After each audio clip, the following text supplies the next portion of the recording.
আসসালামু আলাইকুম। আজ ১৬ই জ্যৈষ্ঠ ১৪৩২ বঙ্গাব্দ।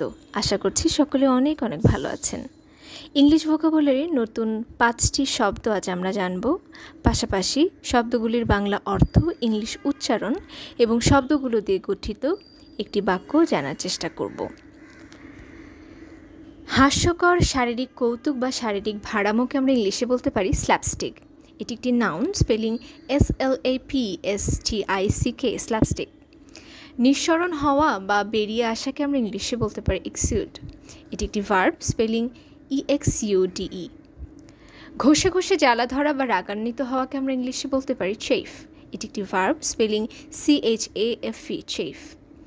হঠাৎ আক্রমণ বা নতুন কোনো কাজে ঝাঁপিয়ে পড়াকে আমরা ইংলিশে বলতে পারি ফোরাই। এটি একটি নাউন, স্পেলিং FORAY, ফোরাই। এবং বিচার বা আইনি প্রক্রিয়া ছাড়াই জনতার দ্বারা কাউকে মেরে ফেলাকে আমরা ইংলিশে বলতে পারি লিঞ্চ। এটি একটি ভার্ব, স্পেলিং LYNCH, লিঞ্চ। শব্দগুলো দিয়ে গঠিত একটি বাক্য।